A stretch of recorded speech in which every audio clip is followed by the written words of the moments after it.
नमस्कार, आप देख रहे हैं कंज्यूमर इज किंग। मैं हूं आपके साथ प्रशांत पांडे। अगर सेल्स हमारे बॉडी के बिल्डिंग ब्लॉक्स हैं तो प्रोटीन इन सेल्स के लिए एनर्जी और न्यूट्रिशन का इंजन। वेजिटेरियन हूं या नॉन वेजिटेरियन, अंडे पनीर डाइट का अहम हिस्सा है। लेकिन गोलमाल ऐसा कि अब आप ये नहीं कह पाएंगे कि संडे हो या मंडे रोज खाओ अंडे।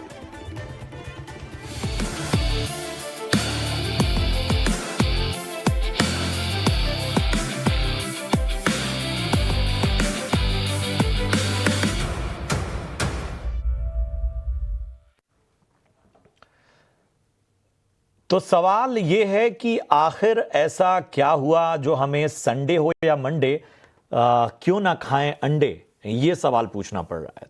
वजह है अंडों में बैन केमिकल नाइट्रोफ्यूरॉन का पाया जाना। सोशल मीडिया पर यह खबर लगातार वायरल हो रही है, जिसने सभी को अब चिंता में डाल दिया है। अगर आप अंडे ना भी खाते हों तो प्रोटीन का दूसरा कॉमन स्रोत पनीर भी प्रॉब्लम में घिर चुका है। सैंपलिंग के बाद टेस्ट में करीब आधे पनीर मिलावटी में निकल रहे हैं। तो ऐसे में बड़ा सवाल यही उठता है कि सेहत का सवाल है और किस तरह से जो है वो ऐसे प्रोडक्ट्स जो आमतौर पे हेल्दी पाए जाते थे उसमें एक तरह का केमिकल लोचा साफ तौर पर देखने को मिल रहा है। तो आज जो है वो हम इन तमाम पहलुओं की चर्चा करेंगे। और बहुत जो बातें सामने आई हैं वो कह रही हैं कि अंडों में कैंसर बढ़ाने वाले नाइट्रोफ्यूरॉन केमिकल पाए जा रहे हैं। लेकिन सवाल है कि ये कैसे, और जो नाइट्रोफ्यूरॉन पूरी दुनिया में बैन है वो अंडों तक पहुंच कैसे रहे हैं। प्रोटीन से भरे पनीर में मिलावट की प्रॉब्लम क्यों बरकरार है। सेहत से जो खिलवाड़ चल रहा है उस पर एफएससीआई का जो एक्शन होना चाहिए वो किस तरह का होना चाहिए। इन सारे पहलुओं को आज हम अपनी चर्चा में शामिल करेंगे। और आज हमारे साथ खास मेहमान के तौर पर फॉर्मर एफएससीआई डायरेक्टर ए माधवन साहब जुड़ चुके हैं। माधवन साहब, थैंक यू सो मच अपना कीमती समय देने के लिए। हमारे साथ आर एस सोडी साहब भी जुड़ चुके हैं, जो कि फॉर्मर एमडी रहे हैं अमूल डेयरी कोऑपरेटिव और former president Indian dairy association से। सोडी साहब, थैंक यू सो मच अपना कीमती समय देने के लिए। तो सबसे पहले माधवन सर, मैं आपके पास आना चाहूँगा। आप भी इस रिपोर्ट से गुजरे होंगे। मेरा सवाल, मेरा कंसर्न यही है कि क्या ये चिंता पहली बार जताई गई है, ये पहली बार इस तरह के इशू रेज हुए हैं, या ये पहले से ही इस तरह के कंसर्न्स आप लोग भी जब काम करते रहे तो आते रहे, बस उनकी इंटेंसिटी बढ़ गई है? नमस्कार, मैं आपसे आभारी हूँ इस चर्चा में शामिल कराने के लिए। देखिए, नाइट्रोफ्यूरॉन्स जो है it's a series of antibiotics. हम एंटीबायोटिक्स के बारे में बात कर रहे हैं। और ये जो नाइट्रोफ्यूरॉन्स है उसका जो जो जो अदर प्रोडक्ट्स है, टेरासोलिडोन ज्यादा फेमस है। ये हमेशा होता रहा है, बहुत पहले से होता रहा है। और एक जमाने में ये काफी ज्यादा पाया गया है अंडों में और दूध में, और इसको बैन किया गया था। इंडिया में बैन है और बहुत सारे कंट्रीज में बैन है, क्योंकि ये जो इसका जो रेसिड्यूज है, एंटीबायोटिक रेसिड्यूज जो बोलते हैं, क्योंकि एंटीबायोटिक्स को हम अगर ये पक्षियों को देते हैं, पक्षियों को देने के बाद वो एंटीबायोटिक्स का पार्ट जो है अंडों में आके शामिल किया जाता है। अंडों में इकट्ठा होता है और अंडे हम खाते हैं तो हमारे अंदर, हमारे शरीर के अंदर ये एंटीबायोटिक्स चले जाते हैं। और इससे क्या होता है कि हमारा जो एंटीबायोटिक्स रेजिस्टेंस जो बोलते हैं, जो हमें एंटीबायोटिक्स रेजिस्टेंस होना चाहिए, सॉरी, एंटीबायोटिक्स का जो इफेक्ट होना चाहिए, फिर वो बाद में नहीं हो पाता है, क्योंकि हमारे शरीर में ऑलरेडी एंटीबायोटिक्स रेजिस्टेंस पैदा हो जाता है। अगर हम बीमार पड़े और हॉस्पिटल जाए तो ये एंटीबायोटिक्स हमें देते हैं डॉक्टर्स, तो उसका असर नहीं हो पाता है, इसलिए ये डेंजरस माना जाता है। और इंडिया में और बहुत कंट्रीज में नाइट्रोफ्यूरॉन्स बैंड है। पर क्या होता है कि जो जो जो बैड एलिमेंट्स है, जो जो मिलावट करते हैं और जो जो नकली काम करते हैं, ये लोग इसको लेके अपने बर्ड्स में, अपने पक्षियों में और या गाय भैंसों को देते हैं। और उसको जो चारे में उसका जो आहार है उसमें मिला के देते हैं, क्योंकि वो चाहते हैं पक्षी और एनिमल सही रहे, उसको बीमारी ना हो। चलिए थोड़ा और इसको हम देखते हैं और सोडी साहब शायद ज़्यादा और बेहतर तरीके से इस चीज़ को बता पाएंगे। सोडी साहब हमें ये बताइए कि आम तौर पे इस बीच मैं परिचय करा दूं, हमारे साथ जानी मानी फूड सेफ्टी एक्सपर्ट और न्यूट्रिशनिस्ट उर्वशी अग्रवाल भी जुड़ चुकी हैं। Urvashi, thank you so much अपना कीमती समय देने के लिए। मैं आपके पास आऊँगा सोडी साहब, लेकिन सबसे पहले आपके पास हमें बताइए कि एक तो ऐसी चीज़ें जो आम तौर पर मतलब एक लिमिटेड सोर्स हैं कि जिसके ज़रिए हम सेहत को एक बेहतर न्यूट्रिशन दे सकते हैं, ख़ासतौर पे प्रोटीन वाले फ्रंट पे। अब वही चीज़ें सवालों के घेरे में हैं। क्या वजह है, मतलब ये इस केमिकल के इस्तेमाल की या इसके अब कंसर्न बढ़ने की आप सबसे बड़ी वजह क्या देख रहे हैं? प्रशांत जी, पहली बात तो आप बिल्कुल सही बोला कि एक अफोर्डेबल और टेस्टी प्रोटीन सोर्स में अंडे और दूध के प्रोडक्ट्स लाइक पनीर बहुत ही अच्छे और अफोर्डेबल माने जाते हैं इंडिया में। और इंडिया में जहाँ पे कि लोअर मिडिल क्लास कैटेगरी ज्यादा है, तो ये नेचुरल सोर्स ऑफ प्रोटीन है। बाकी जो आपने बोला एंटीबायोटिक की, न्यूट्रोफेरॉन की अंडों के बारे में, वो तो ऑलरेडी आपको बता दिया गया। पर let me tell you, in cattle feed, जो गाय भैंसों को जो फीड दी जाती है, उसमें एंटीबायोटिक अलाउड ही नहीं होते ऐड करना।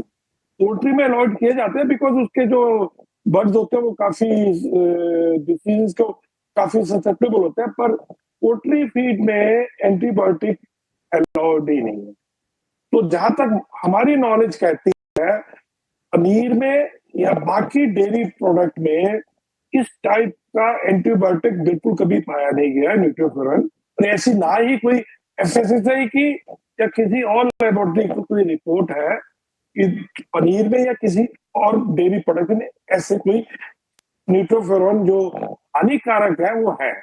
हाँ, पनीर में दूसरे एडल्ट्रेशन, स्पेशली जो अनऑर्गेनाइज, जो खुला हुआ पनीर, वो पनीर नहीं कह सकते क्योंकि वेजिटेबल ऑयल का बना होता है, स्टार्च का बना होता है, तो एफएसएसआई की डेफिनेशन से वो पनीर नहीं कहलाता। और वो बाजार में बिकता है, उसके सैंपल लिए जाते हैं, वो फेल होता है। और जो पैक्ड और अच्छे ब्रांड्स के पनीर होते हैं वो पूरे एफएसएसआई के स्टैंडर्ड्स के हिसाब से होते हैं और कंज्यूमर को वही लेने चाहिए। और अभी तो पनीर के ऊपर से जीएसटी भी 0 हो गया है, तो अभी तो कोई जरूरत ही नहीं है आपको किसी को लूज और अनऑर्गेनाइज्ड और क्रेडिट पनीर लेने। बिल्कुल सही बात आपने कही है। और शायद अब एक चीज़ और हो गई है कि हम ना सेहत के मामले में कई बार बहुत सी चीज़ें नज़रअंदाज भी कर देते हैं। मैं उर्वशी आपके पास आना चाहूँगा, ये जो केमिकल है ये मतलब ये किस तरह का नुकसान करता है? सबसे पहले, क्योंकि लोग जब तक ये नहीं जानेंगे कि इसका नुकसान क्या है, लोग शायद उतना ज़्यादा अवेयर नहीं होंगे। तो हमें बताइए कि ये किन किन फ्रंट पे हमारे शरीर को डैमेज करता है? देखिए, जो केमिकल्स जो पाए गए हैं antibiotics, they are called genotoxic. मतलब कि अगर आप उनको कर लेंगे, काफी टाइम तक लेते रहेंगे, तो उससे आपका डीएनए डैमेज होगा। इसका मतलब डीएनए डैमेज होगा और उसके बाद आपको कैंसर जैसी बीमारी भी हो सकती है। तो जीनोटॉक्सिक हो गया, डीएनए डैमेज हो गया, मतलब जैसे बच्चे जो होंगे उनके अंदर एनोमलीज हो सकती हैं, आपको कोई प्रॉब्लम्स, हेल्थ प्रॉब्लम्स भी आ सकती है, इनफैक्ट कैंसर जैसी बीमारी भी होती है। इसीलिए ये जो एंटीबायोटिक्स हैं, ये वर्ल्ड वाइड सारे देशों के अंदर इनकी 0 टॉलरेंस पॉलिसी है उन देशों की। तो ये है। बिल्कुल, और ये अपने आप में बहुत कंसर्निंग फैक्टर है। मैं माधवन सर आपके पास आना चाहूँगा। हमें ज़रा बताइए कि मतलब आप तो बहुत करीब से जुड़े रहे हैं, जो सैम्पलिंग की प्रक्रिया है या मतलब अब तो हमें ये भी मानना होगा कि अब दायरा बड़ा हो चुका है, बाजार बहुत बड़ा हो चुका है, प्रोडक्ट्स, प्लेयर्स, चाहे लूज चाहे पैक्ड, बहुत बड़ी तादाद में है। और हर चीज को ट्रैक करने के लिए आपका इकोसिस्टम भी या आपकी जो वर्क फोर्स है वो भी बहुत मजबूत होनी चाहिए। आपको लगता है कि जो हमारे फूड रेगुलेटर्स हैं या जो भी सैंपलिंग की जो प्रक्रिया है वो उस हिसाब से एग्रेशन के साथ काम कर पा रही है? देख लीजिए, ये हमेशा सवाल आता है इसकी कि हमारे जो मैन पावर है एफएसएसए में, इसके इसके बराबर है नहीं, जो हमारे प्रॉब्लम्स के बराबर है या नहीं है। ये इसका जवाब बिल्कुल सीधा है, नहीं है, बराबर नहीं है, और इसीलिए प्रॉब्लम्स होता है। और हमारा जो जो एफएसओ से फूड सेफ्टी ऑफिसर्स है, जिनको ये जगह-जगह जाकर सैंपल लेना चाहिए। सैंपल देखो, ये जो मार्केट में ही नहीं है, जहाँ पर बनता है। ये फॉर एग्जाम्पल ये जो अंडों की बात है, ये तो हज़ारों की तादाद में बनता है। एक-एक जो जो पोल्ट्री फार्म्स में, वहाँ जाके सैंपल लेना चाहिए, और वहाँ जाके अंडों के सैंपल ही नहीं है, उसमें क्या है कि जो जो फीड है, जो पक्षियों को देते हैं, वो फीड में ये मिलाया जाता है ताकि पक्षी सेफ रहे, मर न जाए। क्योंकि वो उसका भी सैंपल लेना चाहिए। और हमारे अनफॉर्चुनेटली क्या है कि हमारे जो जो एफएसएसए का जो सिस्टम बनाया है बहुत अच्छा है, लेकिन जो इसका जो जो इम्प्लीमेंटेशन है, इसके लिए लोगों की कमी है, साधनों की कमी है, लेबोरेटरियों की कमी है। लेकिन हाँ, ये हम उसी तरफ जा रहे हैं, जो जो गैप्स फिल करने के लिए हम जा रहे हैं। ये भी, इसके भी सराहना करना चाहिए, लेकिन अभी आज के तारीख में ये काफ़ी नहीं है। बिल्कुल, ये बड़ी अच्छी बात लगी माधवन सर जो आपने कहा कि जो हमारी पूरा इकोसिस्टम है वो इतने बड़े पैमाने पर सैंपलिंग या बाकी चैलेंजेस से जूझने के लिए पर्याप्त नहीं है। सोडी सर, आपको क्या लगता है? मतलब एक तो सबसे बड़ी दिक्कत ये हो गई है कि हर तरह की मिलावट हो रही। मतलब एक वक्त था जब बड़ी गिने चुने फूड सेगमेंट्स थे जहां पर मिलावट होती थी और बड़ी आसानी से पकड़ में आती थी, कई बार पकड़ में नहीं भी आती थी। और खासतौर पे मैं रूरल बेल्ट्स की बात ज्यादा करूंगा, कस्बों की बात ज्यादा करूंगा, जहां पर सेम ब्रांड का नकली चीज मौजूद है। और मेरे ख्याल से ये भारत में नया नहीं है, एक जमाने से चला आ रहा है। आपको सबसे बड़ा सुधार कम से कम ये फूड एडल्ट्रेशन या बाकी चीजों की रोकथाम में क्या नजर आना चाहिए जो आप देखते हैं अपने तजुर्बे से? आपकी रिकमेंडेशंस क्या है? जी, आपकी बात सही है। जो लोग एडल्ट्रेशन करते हैं या नकली चीजें बनाते हैं, उसी की नकल करते हैं, उसी में एडल्ट्रेशन करते हैं जिसमें उनको ज्यादा मुनाफा हो। डेयरी प्रोडक्ट्स में पनीर है, चीज है, घी है, ये हाई फैट वैल्यू के डेयरी प्रोडक्ट्स हैं। जैसे पनीर में तकरीबन 50% फैट होता है ड्राई मैटर बेसिस पे, और घी में तो 99.9% होता है। ऐसे खोया जिसमें 30% होता है। तो नेचुरली अगर अब वो डेयरी फैट जो 500 या 600 रुपए किलो है, उसकी जगह आप पाम ऑयल जो 100 रुपए केजी वो डाल देंगे, तो आपको 3-4 गुना ज्यादा मुनाफा होगा। तो पहली बात तो ये कैटेगरीज डेयरी में ज्यादा एडल्ट्रेशन के प्रोन है।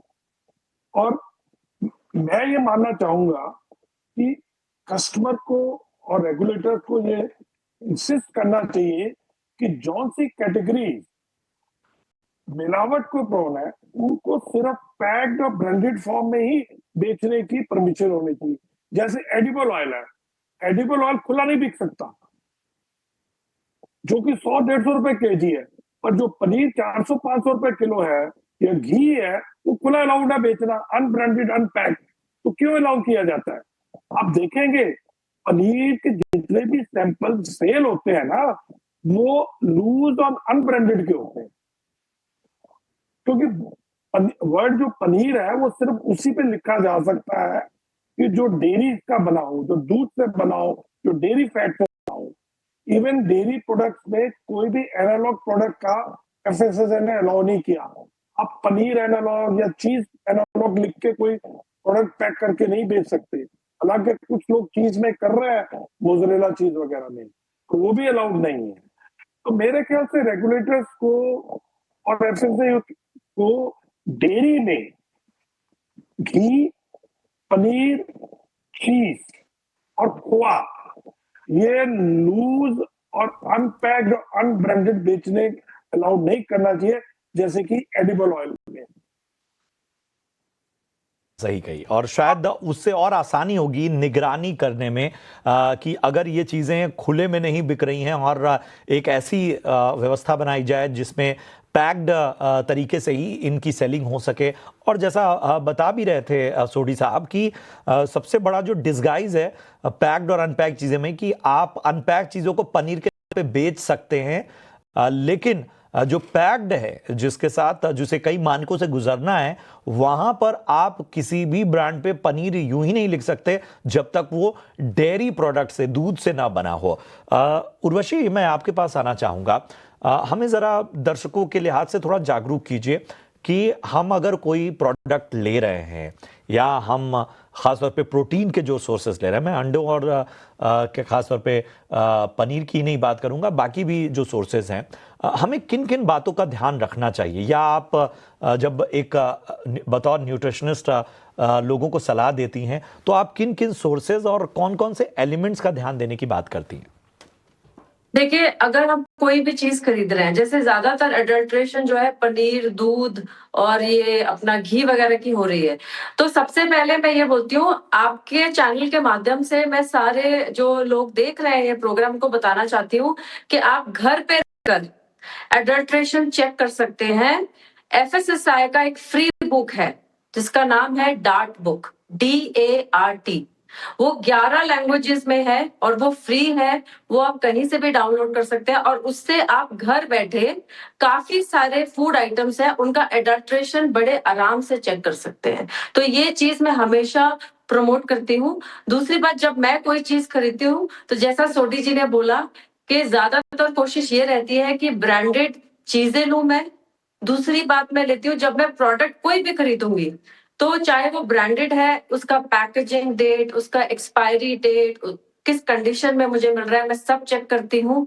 उसके अलावा मैं ऑनलाइन बहुत कम शॉपिंग करती हूँ। मैं स्टोर में जाकर खुद सामान खरीदना पसंद करती हूँ, ताकि और मेरे कुछ वेंडर्स हैं, जैसे मेरा जो मेरे फ्रूट वेंडर हैं, उनपे मुझे विश्वास है, फिर भी मैं भी जाती हूँ तो उन्हीं से फ्रूट खरीदती हूँ। तो ये कुछ चीजें हैं जो मैं हमेशा लोगों को बोलती हूँ कि प्रोडक्ट्स ध्यान से खरीदिए, पैकेजिंग चेक करिए, एक्सपायरी डेट चेक करिए, जो ट्रस्टेड वेंडर है उससे लीजिए। और एडल्ट्रेशन अगर चेक करना हो तो काफी मदद मिलेगी अगर एफएसएसआई का डार्ट बुक जो है वो आप डाउनलोड करके रखेंगे, तो उससे आपको काफी सारे जो चीजें हैं, एडल्ट्रेशन है कि नहीं है, जैसे जो आयोडीन टिंचर टेस्ट है वो बहुत फेमस हो गया है कि पनीर को आप चेक कर सकते हैं, वो एफएसएसआई की बुक में एक टेस्ट है। तो इस तरीके से काफी लोगों को मदद मिलेगा एडल्ट्रेशन लिया था। चलिए, तो ये बहुत ही कह सकते हैं ना कि बेसिक्स हैं और वो पैमाने हैं जो उर्वशी ने बताया कि आप खुद भी जो हैं वो अवेयर रह के इन सारे पैमानों पर असली और नकली का भेद कर सकते हैं। इन सब के बीच में माधवन सर, मैं आपके पास आना चाहूँगा। क्या मतलब इतनी डिजिटल होती जा रही दुनिया में क्या कुछ ऐसे टूल्स नहीं आने चाहिए आप निगाह में, वो चाहे रेगुलेटर्स की तरफ से हो या इस इकोसिस्टम के बाकी स्टेक होल्डर्स की तरफ से, जहां पर कुछ ऑनलाइन ही ऐसे ब्रांड्स या चेकिंग की या पैमाने की व्यवस्था हो जिसको कम से कम बेसिक लेवल पर या एलिमेंट्री लेवल पे जो कंज्यूमर है वो खुद ही जांच सके या वो परख सके? नहीं, सही कहा आपने। जैसे मैडम उर्वशी कह रही थी कि हमारे पास ये फैसिलिटी है कि घर बैठ के कर सकते हैं, लेकिन उसका जो लिमिट है, जो हर चीज में, जैसे फॉर एग्जाम्पल अभी जो नाइट्रोफेरन की बात कर रहे थे, ये सब घर पे नहीं कर सकता है। इसके लिए बहुत बड़े लेबोरेटरी की जरूरत होती है, जो हम LC-MS की सहायता से करते हैं। मैं खुद ही किया हूँ। लेकिन बहुत सारी चीजें ऐसे हैं जो हम घर पर कर सकते हैं, और घर पर करना ही नहीं, अगर आप अवेयर हो, आप अलर्ट हो, तो आपको सैंपल है ना कोई लेबोरेटरी में भेज सकते हैं। लेबोरेटरी में भेज के उसका जो टेस्ट रिजल्ट है, अगर नेगेटिव हो, आपको कोई शक हो, तो आप केस फाइल कर सकते हैं। आप उस एरिया का जो एफएसओ है और डेजिग्नेटेड ऑफिसर को कांटेक्ट कर सकते हैं, उसका जो टेस्ट रिपोर्ट उनको दे सकते हैं, उनको भेज सकते हैं। अगर एफएसओ को अगर ये टेस्ट रिपोर्ट अगर आप जो भी नागरिक है भेजा, और वो एफएसओ इसके ऊपर एक्शन ले सकता है, फर्दर एक्शन ले सकते हैं। क्योंकि हर घर पे ये जो कह रहे हैं ना, हर चीज का वो टेस्टिंग कर नहीं सकता है। जो कॉमन टेस्ट है, फॉर एग्जाम्पल पनीर में अगर आटा मिलाया जाए वो पकड़ सकता है, लेकिन वो उसमें जैसे फॉर एग्जाम्पल ये जो आज के जो विषय है, जो फ्यूरास और जो नाइट्रोफ्यूरांस को जो है, ये सब करना मुश्किल है। इसके लिए लेबोरेटरी की जरूरत है। इसलिए इसमें जो एनफोर्समेंट जो है हमारा एफएसएसए का एनफोर्समेंट सिस्टम बढ़ाना है और काफी काफी स्ट्रांग बनाने की जरूरत है। जब तक ये नहीं बनेगा तो प्रॉब्लम बनता रहेगा। और कैंसर, जैसे आपको पता है देश में कैंसर पेशेंट्स का तादाद बढ़ते जा रहे हैं। बहुत मतलब एक एक भयानक रूप से भयानक रूप धारण कर रहे हैं कैंसर। इसका एक वजह ये कि एंटीबायोटिक रेसिड्यूज जो हमारे शरीर में जाता है। और जैसे मैडम कह रही थी कि एक तो कैंसर इसकी इफेक्ट है, और दूसरा जो जीनोटॉक्सिसिटी जो होते हैं, जो कम होता है फिर भी होता है। हमें ये प्रूव किया गया है कि जीनोटॉक्सिसिटी पैदा होती है इसकी वजह से, स्पेशली जो फिराजोलिडोन की तरफ की वजह से होता है। और इसके लिए हमें एनफोर्समेंट की जरूरत है, बहुत ही, और लेबोरेटरियों की नंबर बढ़ाना है, बिल्कुल। लेबोरेटरियों को ज्यादा पॉपुलराइज करना है लोगों के बीच में। ऐसे लेबोरेटरी हैं, आप टेस्ट करते हैं, इसका फीस ज्यादा बिल्कुल। और नहीं मेरे है। ख्याल से डोर टू डोर कैंपेनिंग बड़ी आवश्यकता है। मतलब अब देखिए, जैसे इस शो के जरिए मैं मानता हूं कि बहुत सारे लोगों को जानकारी होगी, हम इस शो को डिजिटल मीडिया पर भी रखेंगे, लोग जानेंगे। लेकिन मैं ये मानता हूं, कॉमन सेंस यही कहता है कि बहुत सारे लोगों को मालूम ही नहीं है कि कितने टूल्स हैं उनके पास, कितने अधिकार जुड़े हुए हैं एक कंज्यूमर के। और ये बड़ी बड़ी विडंबना है, और इसमें अवेयरनेस में भी बहुत काम करना होगा। सोढी साहब, जो बाकी स्टेक होल्डर्स हैं, मतलब कंपनियां जो हैं, उनको भी तो नुकसान होता है। मतलब इस तरह के नकली अगर प्रोडक्ट्स हैं या इस तरह से डैमेज कर रहे हैं, ये नुकसान का दायरा कितना बड़ा रहा है और कितना कंसर्निंग है, और कंपनियां इसके बारे में क्या क्या करती हैं?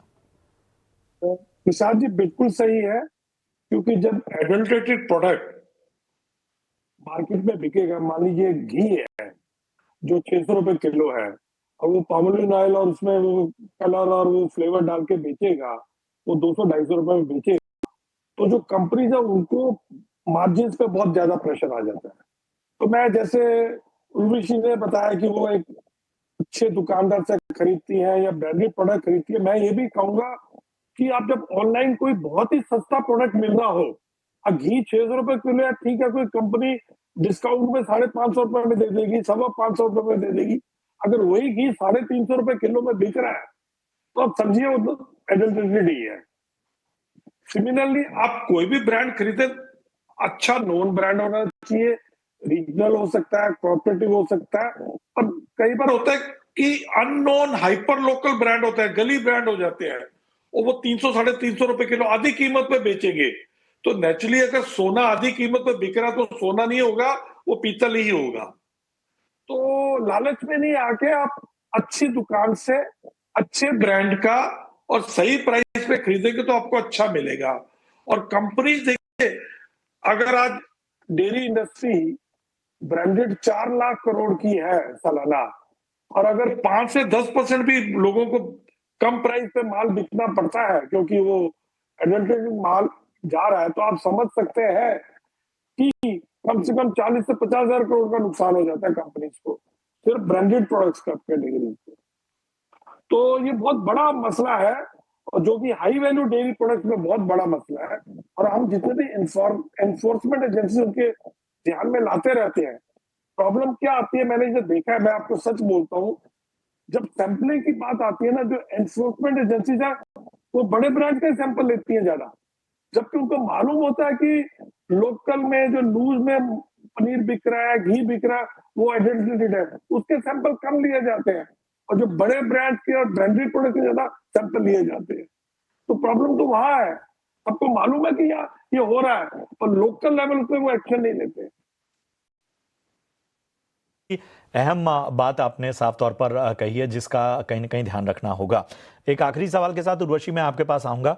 हमें बताइए कि न्यूट्रिशन के नाम पे आजकल कुछ भी लोग खरीद रहे हैं, कुछ भी कंज्यूम कर रहे हैं, बेसिक्स क्या है? बेसिक देखिए ये है, जो बचपन से आप खा रहे हैं वो सबसे अच्छा है। दूसरी बात ये है, जो वेस्टर्न के साथ फिक्सेशन है कि जी हमारा माचा जो है, माचा ड्रिंक आजकल बहुत चल रहा है, वो तो आप उसके लिए आप किसी प्रीमियम कैफे में जाकर 500 से 1000 से 1500 रुपए आप पे कर रहे हैं, लेकिन आप हमारे मोरिंगा को भूल गए हैं। जैसे अब इतने सारे मतलब प्रोडक्ट्स हैं, चिया सीड्स जो है उनका इतना चल रहा है, लेकिन हमारे पास हमारे सब्जा सीड्स हैं। तो लोकल जो है हमारे पास जो खाना है, हमारे इतना इंडिया जो है हमारे पास इतना न्यूट्रिशन डेंस कंट्री है हमारा। तो सबसे पहले तो मैं यही बोलती हूँ कि जो लोकल आप बचपन से खा रहे हैं उसको खाइए, और कुछ भी डाइट को ऐसे फैंसी करने की जरूरत नहीं है। बस ये है कि आपके जो खाना है वो आपके बैलेंस मील्स होने चाहिए, उस पे ध्यान दीजिए, घर का बैलेंस मील खाइए। और ये सबसे बड़ी बात है, चाहे आप बच्चे की बात कर रहे हैं, आप एडल्ट की बात कर रहे हैं, आप बुजुर्ग की बात कर रहे हैं, ठीक है। दूसरी बात मैं हमेशा समझाती हूँ कि प्रोटीन जो है उस पर थोड़ा ध्यान दीजिए कि हर, चाहे आप सुबह का नाश्ता कर रहे हैं, दोपहर का लंच कर रहे हैं या डिनर कर रहे हैं, प्रोटीन के ऊपर थोड़ा सा ध्यान दीजिए। ये जरूरी बातें होती हैं। और फैंसी नहीं बनना है हमें, बाहर के कंट्रीज में क्या मिल रहा है वो हमें, मैं एवोकाडो फॉर एग्जांपल देख लीजिए, इतना ज्यादा फिक्सेशन चल रहा है, तो जरूरत नहीं है। एवोकाडो की जगह हम कोकोनट खाना मतलब इक्वलेंट है। एवोकाडो बोल लीजिए या कोकोनट बोल लीजिए, हमारे पास हमारा अपना नारियल है, उसको हम कूल नहीं समझते हैं। तो ये चीजें इंपॉर्टेंट बात है। बाकी हमेशा मैं यही बोलती हूँ, घर के बैलेंस मील्स जहां तक हो सके खाइए। आप बाहर भी खाना चाहें तो आपको बहुत ध्यान से खाना है कि आप किस रेस्टोरेंट में, किस फूड बिजनेस के पास में जाकर आप खाना खा रहे हैं। तो ये बहुत जरूरी बात है आजकल के जमाने में, तो बिल्कुल। बहुत। कहा भी जाता है, एड वर्ल्ड का एक बड़ा फेमस लाइन है कि दिखावे पे मत जाओ, अपनी अकल लगाओ। अपनी लेकिन शायद हम बेसिक्स को भूल रहे हैं। लेकिन हमें ध्यान रखना होगा कि हर चीज़ जो है उसकी ऑथेंटिसिटी जो है वो बहुत मायने रखती है, और यही वजह है कि नेचुरल सोर्सेज इसीलिए सबसे ऊपर रहते हैं। तो तमाम चीज़ें उम्मीद करते हैं कि इस चर्चा के ज़रिए आपकी जानकारी बढ़ी हो। बहुत बहुत शुक्रिया Urvashi. Madhavan sir, thank you so much, amazing insights. Sodhi sir, always been pleasure. अच्छा लगता है, और तमाम बातों को आपने बड़ी बेबाकी से रखा, उसका बहुत बहुत धन्यवाद। बहरहाल, कंज्यूमर इज किंग में आज के शो में इतना ही। दीजिए इजाज़त, लेकिन आप देखते रहिए ET Now स्वदेश। नमस्कार।